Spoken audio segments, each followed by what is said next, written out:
are the Toldot, come back to that. These are the Toldot of Isaac, Abraham's son. Abraham begot Isaac,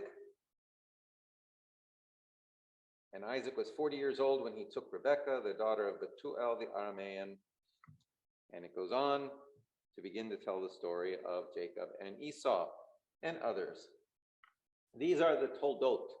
These are the generations of Isaac, or some translation, these are the begettings of Isaac, or this is the lineage of Isaac is another translation, or this is the story of, or this is the account of. Isaac's story continues here with the tellings of the two sons that he and Rebekah have, Jacob and Esau. They are very different boys who become very different men. One of the field and the hunt, and one of tents, and seemingly the domestic domain. Although the Torah says, "Hu yoshev be'ohalot." He yashav be'ohalot. He dwelt in tents. Yashav is the same word as yoshev, yeshiva. So the rabbis say he studied in the yeshiva a lot. There is a tremendous amount of intrigue and slow-burning conflict and trickery in their relationship, in their complex relationship of these two different boys. And Isaac and Rebekah each have favorites among their sons, which is never a helpful dynamic. Please read the story of how Esau agrees to sell his birthright to Jacob for a portion of what seems to be red lentil stew. But why did Jacob refuse to share food with his brother except for such an exorbitant price? There seems to be issues on both sides here. And read the story of how Jacob, with Rebekah's help, tricks Isaac into giving Jacob his blessing instead of Esau. But note, did Isaac know it or not? For he says, "How did you succeed so quickly? And come closer that I may feel and determine which son you are." And the voice is the voice of Jacob, but the hands are the hands of Esau. So he knew something was up. And as Esau asks, is there not another blessing for the other son as well? And we do see that Esau's choice of wives very much upsets his parents, Isaac and Rebekah. And yet when he realizes this, he tries to make amends by marrying others, a resolution that might not seem such a great solution in our day, but at least it shows he's trying to be responsive to his parents' desires. As for Jacob, he is born holding on to the heel of his slightly older twin brother, so he is named Yaakov in reference to Ekev, the heel. So he literally is named heel, and he at times acts like a heel. In modern times, he is sometimes called a trickster, and he plays tricks on his brother, and in next week's Parsha has tricks played on him, and then plays more tricks back. All through his life, he is tricking or being tricked, and it often gets him into trouble. That becomes his story. And everyone has a story.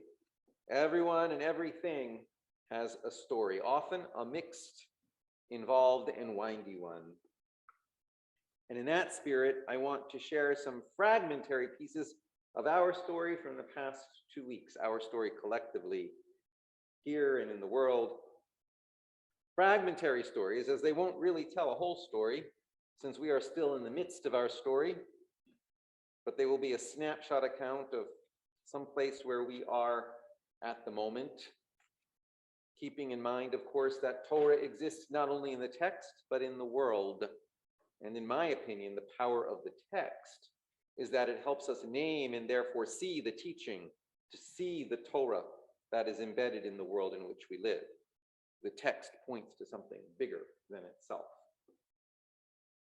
So starting with our environmental story, Since this past week, there was a large climate conference in Scotland.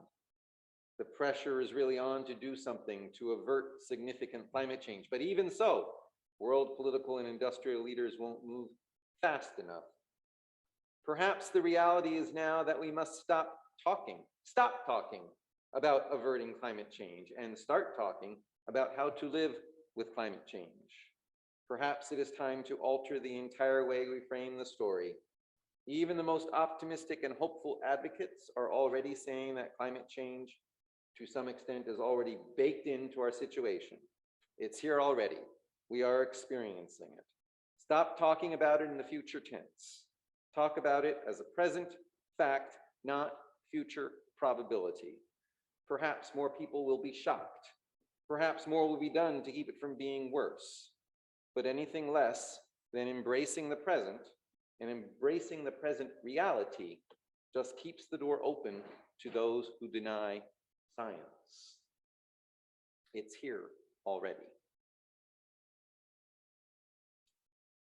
I want us to consider also our Reconstructionist story.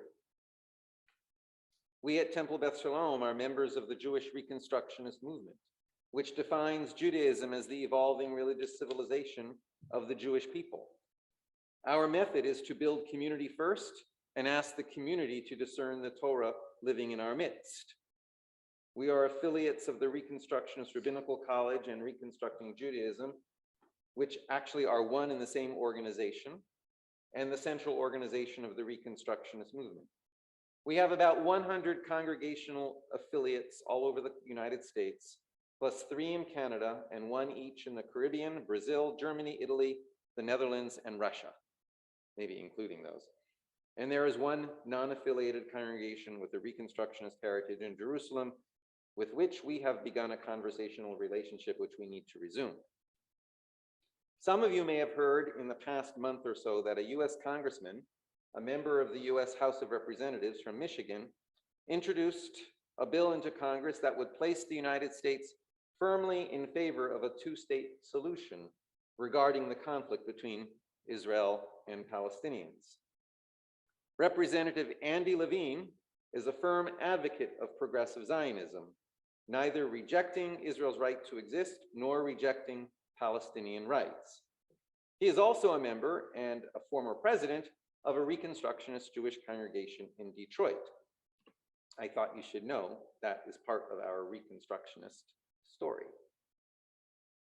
Did you know that one of the 3 recipients this year of the Nobel Prize in Economics, Joshua Angrist, is an Israeli American who celebrated his bar mitzvah in his earlier years at Congregation Dor Chadash, the Reconstructionist congregation in Pittsburgh. And by the way, sometime back in the 1980s at my parents' Reconstructionist synagogue, Mishkan Torah in Greenbelt, Maryland, a young boy from Russia celebrated his bar mitzvah, and 10 years later, Sergey Brin went on to found Google.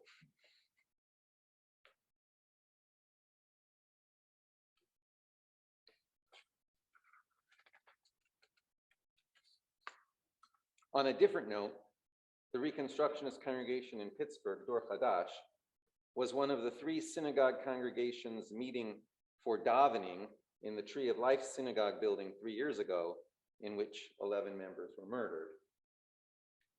And 2 other members and 4 police officers were wounded by an anti-Semitic terrorist. All 3 congregations were directly attacked in the building, and members of all 3 congregations were killed, including Dr. Jay Rabinowitz of Dor Chadash. The anniversary of that shooting was just last week. And we, of course, also suffered the loss of a member in our own congregation to terrorism 20 years ago. Our member, Benjamin Blutstein, was murdered in the bombing of Hebrew University in 2002. So we are not really far from the events of history as Jews and as Reconstructionist Jews. We live in a time and place of many conflicting social currents, when polarized political currents are competing with each other to pull our society in mutually contradictory directions. There were elections this week when a Republican candidate was elected governor of Virginia.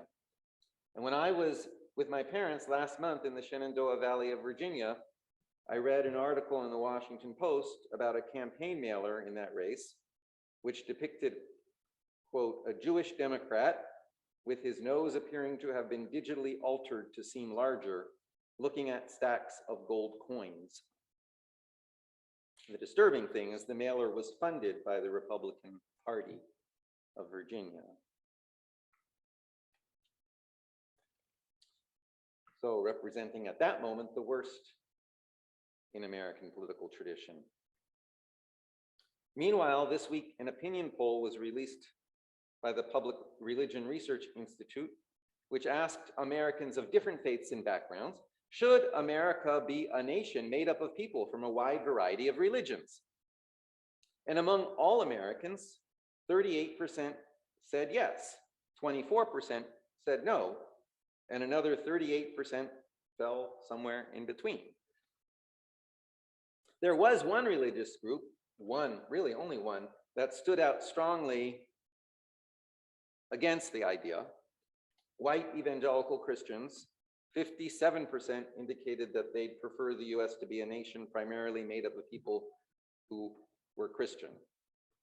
Only 13% of white evangelicals say they prefer the US to be made up of people belonging to a wide variety of faiths. And the remaining 30% fell somewhere in between. And I think we need to be clear that the attitude of this particular religious group in America is a direct challenge to our security in this country. And I think we should not be hesitant to say so. When we look at the course of Western history, the story of Western history in the past 200 years, we can see a direct correlation. The more churches lost direct political power in society, the more freedom Jews and other non-Christians had. That is a point to be stressed when asking Christians who they are and what they are about, something we need not hesitate to do as long as some organized Christian groups are still actively trying to define our place in society. And yet, pulling in a different direction, I do not know how indicative this is about anything. We did have a World Series this week. I think it was this week. Was it this week? Don't ask me anything about it, please. But I did read an article this week with the headline, quote, 3 Jewish players set a World Series record by walking onto the field. Subtitle, 2 Braves and 1 Astro represent the largest contingent of Jews ever to take the field in a single World Series. So you see, I do know who was playing. I could figure it out and give me a second. But I suppose until now, the single most important thing I knew about the World Series was is that it sometimes conflicts with Yom Kippur. This week, the Religion News Service reported, quote, as the 2021 baseball season opened, of the 750 players on active Major League Baseball rosters, 8 were Jewish. 8 out of 750 baseball players. This is a typical number in recent years. What's remarkable, even historic, is that 3 of those 8 players are still playing on baseball's biggest stage, the World Series. 3 out of 8. Houston Astros third baseman Alex Bregman, Atlanta Braves outfielder Jock Pederson, and pitcher Max Fried represent the largest contingent of Jews ever to take the field in a single World Series. 3 is not a lot. Maybe, though, the remarkable thing is I don't think anyone else was really talking about it. I could be wrong. I'm not overly tuned in to talk about baseball, but the fact that nobody even noticed, perhaps that means this is greater inclusion. I don't know. On a sadder note, related to baseball, this week, pitcher Tyler Herron of Team Israel died at age 35. Team Israel played here in Harrisburg this summer before playing in the Olympics this year, though I don't know if Tyler Herron himself was in Harrisburg, but it is a very sad story. Zichrono livracha, may his memory be for a blessing. May his story be for a blessing.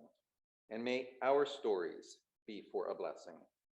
We are always in the midst of our stories, so it is hard to see their direction except in retrospect. But let us recognize the bonds of connection with each other that make our stories shared stories, the stories of a community or a society rather than of scattered individuals. The Reconstructionist movement in Judaism is actually a very forward-looking movement. That is to say, we do not only look backwards to tradition to understand what Torah is. We do not say, so it is written, therefore so it is. But nor do we say that each of us as individuals is a world unto ourselves, that we by ourselves determine what is right or wrong on the whim of any given moment. Reconstructionists think in terms of Torah in the making. Torah in the making. It is a radically different notion from what is typically thought of in rabbinic Judaism. It is Torah as process rather than carved in stone.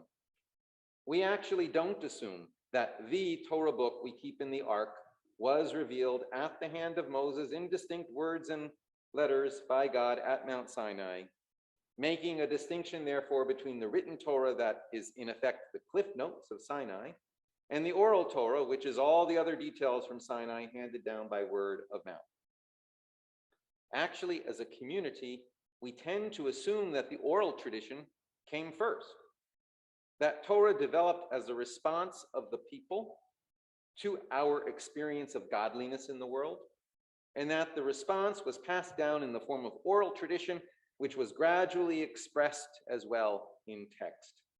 So the oral Torah comes first, the written Torah comes second. They still are all part of one piece, however. The crucial point is that Torah always is a response of the community to the perceived presence of God in our midst. The texts and traditions help us name that presence and form a response. But the Torah that results is a response of the community, a response to the story we are living out in the present, in interactive dialogue with the story that comes down to us from the past. So we are in constant engagement with Eloheinu v'Elokei Avotenu, as the Amida begins, our God and the God of our ancestors, the God of our experience and the God of our tradition. If it were to be illustrated, it wouldn't be a menorah carved in stone, but a tree shaped like a menorah, living in the present, rooted in the past, and growing towards the future. And the story is not only a story of individuals, our own individual story, but the story, our story as a community. Each Reconstructionist congregation is envisioned by the movement as a creative center for the development of this Torah in the making. Each congregation is a leaf, so to speak, on the Torah, on the tree of Torah life that is the entire community and the entire people of Israel. So when the movement gathers, as we expect it will in convention this coming March, we are there not only for purposes of organizational business, we are there to be part of this larger process of Torah creation, larger process of Torah in the making, forward-looking spiritual teaching, responsive to the present, rooted in lessons of the past. The final note I will make of the unfolding of our ongoing story in these past 2 weeks is that until Sunday, there still is time to take advantage of the early bird registration fee for the March Reconstructionist Convention that will be in Tysons Corner, Virginia, not very far from here. And some sessions will also be available remotely on Zoom. Take a look at it online. Let us consider together our own role in the formulation of Torah in the making as we examine the nature of our own unfolding story. Shabbat Shalom. Shabbat Shalom.